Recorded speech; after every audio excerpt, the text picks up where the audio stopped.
Alright, back for another beer review, and today I'll be reviewing yet another beer from the Allagash Brewing Company, and they're out of Portland, Maine, and this is their Snow Report, the 2023 release. So they're calling this one a winter ale, and underneath that it says festive honey, a golden, and then on the side of the label it says ale with honey. It comes in at 8.6% alcohol by volume, no IBUs listed, time of review, and this can is just under 2.5 months old. So this is the newest seasonal from Allagash, and I'm here to try it. So I know back in the summer they released their I think it was Beach Report, which I think they call it like a summer lager, I'm pretty sure. Didn't get a chance to try it, so when I saw this one, I was like, we're going to give it a go. Now, they have a spiel here on the back that I'll read real quick. It says, brewed for venturing out or cozying up, this wintry golden ale is made with a local wildflower honey. Now, the next sentence has tasting notes, but I already saw them, so I'm not going to BS you, and I'm just going to read them. So it says, in it, you'll find balanced notes of melon, green apple, and a touch of honey. And on their website, they do call this one a Saison. On the label here, they just say winter ale and ale with honey, but they do say this is a Saison, which makes sense because Allagash is known for their Belgian style beer. So let's crack this one open, get it into the glass, and see what we got going on here with this one. So got the hashtag proper glassware, and yeah, we're gonna give it a pour here, and I'm hoping this is delicious. I do like honey beers. I like trying honey beers, and Saisons hit or miss for me, depends. Really well-made Saisons, delicious. Some that aren't well made, not as delicious. It's just how it is. So anyway, it says a little bit of a I was gonna say dirty glass mafia, but not really. So yeah, that looks like a Saison. It has a decent clarity, but it has enough of like fine particulates that it has a little bit of haziness to it. This has the etching at the bottom that promotes that carbonation. Hold it up to the light. Beautiful. Has that straw golden color. Had about a half a finger of a bright white head that is now displayed to a thin film. I don't know if that's because of the addition of honey or this glass or just the beer itself, but in the Allagash glass, I'd say that looks pretty nice, although I would like the head retention to be a little bit better, but doesn't matter, not most of the time. Let's get a nose. Ooh, nice. Oh, so I definitely smell that honey, and that's a rarity. A lot of times, two sweet adjuncts that really typically don't carry over for me in the nose, or a lot of times in the taste, honey and maple. I feel like when they're fermented, you get just like this generic sweetness, and a lot of times the actual flavor of a maple or honey is lost. In the nose here, definitely honey. Wildflower honey all day. And then there's this underlying, again, a Belgian Saison. It has a specific like yeast character, like a little bit of like a fruitiness, kind of like an apple. They say green apple. I'd say more like a red apple, or something in that realm, like a Honey Crisp or something like that. Getting definitely more of an orchard fruit that's more to the red side of things in terms of an apple. But I'm getting a touch of like a bubble gum, a little bit of banana. And then there's this phenolic, like peppery kind of thing from the yeast as well. It smells, for lack of a better word, Belgian-y. And if you've had a Belgian beer, you kind of know that yeast profile that is given off, and it's definitely happening here. So maybe a touch of a stone fruit here. A nectarine or an apricot, something sweet, mango, maybe like a honey drizzle stone fruit. It has a grainy kind of scent to it. And it also, at the same time, has a citrus zest, like a lemon zest. I'm not really getting melon. They say green apple and a touch of honey. I'm getting more of like substantial honey, more of a red apple than a green apple. I'm really not picking up on melon. But it smells good. It definitely smells like a Saison with like a drizzle of honey in it. Making my mouth water, 8.6%. You really can't tell, so let's get into it. Cheers, everyone.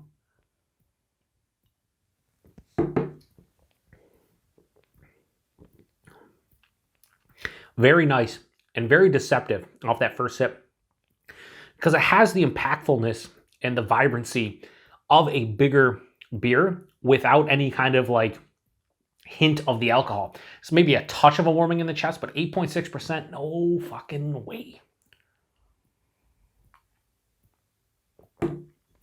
Mine, this is medium, a touch under. That is thin. I'm okay with it. Hear me out. 8.6%.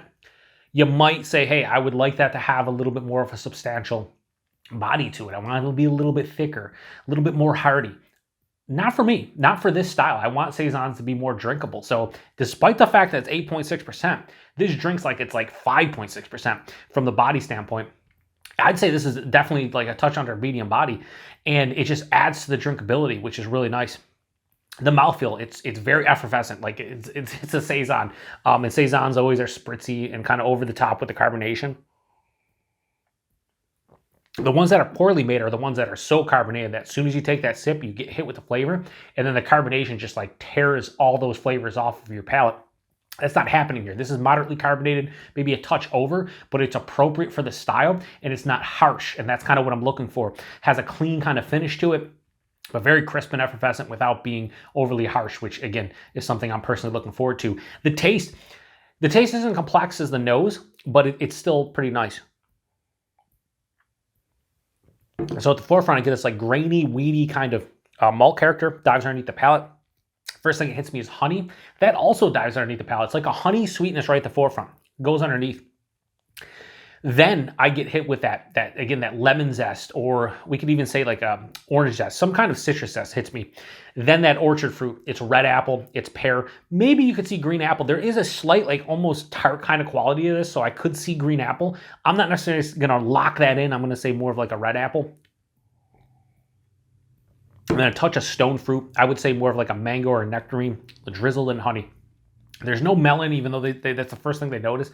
Maybe I could see somebody say like a honeydew or just a nondescript melon. Again, got to be honest with you, and I'm not really getting that. And now as I sit here and say that about the melon, on the outer sides of the palate and like on my lips, I'm getting something that would mimic a like Granny Smith apple. So maybe I'll get the melon in like 2 or 3 minutes from now, because I'm definitely getting a little bit more green apple. That's kind of weird. But I don't think it's green apple as an actual off flavor, because green apple is an off flavor. I think it's meant to be here. On the finish, I get a floral kind of finish to it, peppery from the yeast esters. There's underlying bubblegum, banana, but it's not really all that prevalent like it was in the nose. It was more substantial. That I feel like in the nose, the yeast was kind of screaming, and in the taste, it's kind of dialed and reined in a bit, dialed back. But yeah, peppery and floral on the finish with that honey. So wildflower honey, yeah, it has like a floral kind of honey finish. This one finishes semi to full on dry, mild to moderately bitter. I'd say this is more of a mild bitterness on the finish, and more of like a not a straight full on dry finish, but approaching it. So it balances out pretty well. I'm getting a little bit more warming in the chest as I continue to drink on it, but still, I wouldn't say 8.6% on this. Very well done, not over the top, complex enough, but you know, beers don't need to be complex to be good, and I've said that so many times in reviews, but it's the truth. I think this is very well done. I think if you're somebody who doesn't like darker beers, like if you're, hey, you see all these imperial stouts and porters and, you know, these big dark beers being released, or, you know, maybe a big like Belgian strong dark, and that's not your jam. You like the lighter colored beers that are more often than not lighter on the palate, not over the top. This would be a great beer for those folks who want like a big ABV beer, but still light enough on its feet to be like almost sessionable to some degree. I know that sounds stupid, 8.6%, but it's the truth. So I don't love this one, but I think there's a couple things that I do enjoy about this. So number one, it hides the alcohol extremely well, and I actually get the honey in the taste. Saisons are not my favorite style, you know, to begin with, so take that into consideration when I rate this one. Not my favorite style. Stylistically, for what they're going for, a Saison with honey, this is like a 4.5 out of 5. Like that, they've done a pretty good job with it. Personal preference going to be a little bit lower, but I do enjoy this one. So, Allagash's Snow Report, the 2023 release. No issues whatsoever, giving this a high 4 out of 5. I'll go 4.05. I think that's a fair score for this beer, for what I'm drinking and what I'm enjoying about it. Again, if you're somebody who likes Saisons and you like honey in beer, this is like a, you know, match made in heaven. It really is. It's just a really tasty beer for what it is. It's just not one of my favorite styles, but I got to give kudos to Allagash. They usually make fantastic beers, and I think this is another fantastic beer from them that just doesn't hit my palate as well as maybe others out there, but it's still pretty well made. 4.05 out of 5 is a damn good score. Price point availability, I think in my neck of the woods, this was $13.99 a 4-pack. So you're talking, you know, $3.50 a can. I'm fine with that. It's 8.6%. It's brewed with honey. It's a Saison. Yeah, $3.50 for a can of that all day, every day. And availability is Allagash. This is their latest seasonal. If you see Allagash stuff, if you see Allagash White, maybe they're Chirpel, some of their seasonals, you should see this one. Maybe not. I don't know. Distribution's weird. I'm sure they have a beer finder on their website, and that's the best advice I can give to anybody out there. If you watch this review and you're like, wow, I wonder if I get that in my, in my area, just go to Google, type in the beer, or even go to Untappd and see if you can find this beer on Untappd locally, or go to their website. They usually have a beer finder on their website if it's a bigger, regional brewery like this, and you can find out usually, in your area what places are actually carrying it. I don't, again, know if Allagash does that, but a lot of breweries do, and I do recommend that, especially if you're curious about whether or not you can get the beer in your area. So if you've had this one before, post in the comment section. I believe this is a brand new seasonal. I don't think they've released this one before. Maybe they have it underneath a different name. Maybe it was only brewery only or local or something. But I think it's a good seasonal, especially knowing what Allagash is known for. This is right in their wheelhouse. I do have their Gatherwell, which is a bourbon barrel aged, I think, Imperial Stout, I think. I'm going to probably review that one in January. I'm curious to see what they do with a barrel aged, just like Imperial Stout. I don't know if it's a Belgian Stout or just a regular. We'll see. But I wanted to get to this one first because it is a winter seasonal. So if you've had this one before, comment section. Appreciate everybody stopping by for another beer review here on the Beer Patrol. Despite the ABV and the honey and everything, what I like about this one is not too sweet. Again, that dryness really balances it out, adds to the drinkability, and I think that's kind of what wins me over with this one. To the next one. Cheers.